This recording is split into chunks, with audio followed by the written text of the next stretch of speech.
थोड़ा सा बता देती हूँ। एसेट्स जो मेरी हैं, लाइबिलिटीज़ जो मुझे पे करनी है, दैट आर कॉल्ड लाइबिलिटीज़। होती है हमारी देयता, देयता हिंदी में बोलते हैं इसे, यानी जिसके लिए हम लाइबल हैं पे करने के लिए, दैट इज़ आर लाइबिलिटीज़। और एसेट्स वो चीज़ें होती हैं जो मेरी या मेरे बिजनेस की हैं। अब सोल प्रोप्राइटरशिप की अगर बात चल रही है तो सोल प्रोप्राइटरशिप में कभी भी बिजनेस और जो पर्सन है वो अलग अलग नहीं होते हैं, दोनों एक ही हैं। तो इसलिए हम उसकी जो पर्सनल प्रॉपर्टी है उसको भी अलग नहीं मानते हैं।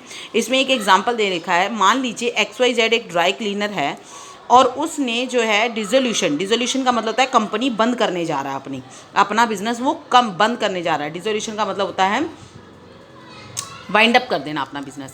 और उसकी एसेट्स हैं, यानी कि जब उसने अपनी शॉप बंद की उस समय उसके पास वहाँ स्टॉक कह लो या जो भी आइटम्स हैं जिसे वो बेच कर अपना कर्जा उतार सकता है। तो उस समय उसकी जो प्रॉपर्टी है वो सिर्फ 60,000 है, लेकिन उसे मार्केट में देने कितने हैं, 80,000 रुपीज़ देने हैं आउटसाइड लाइबिलिटीज़।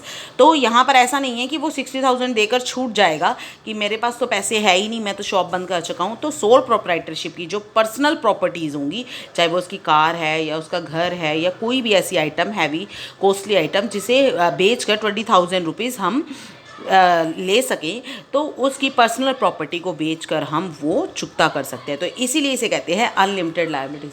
अगर वो बोरो करते समय नहीं सोच रहा है तो उसे पे करते वक्त भी सोचना नहीं होगा, उसे अपनी पर्सनल प्रॉपर्टी तक सेल करनी पड़ सकती है।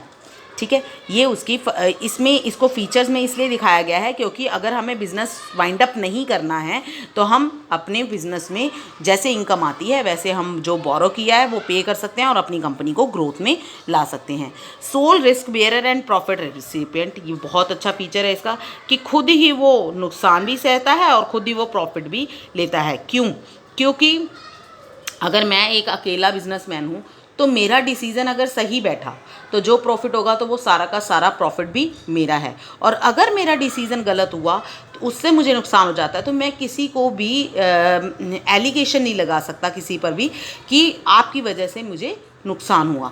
तो वो दोनों चीज़ें उसकी खुद की होती हैं जिसकी वजह से बिज़नेस रन करना और इजी हो जाता है। कंट्रोल और उसका सेल्फ कंट्रोल होता है, वो खुद डिसीजंस लेता है हर चीज़ के लिए।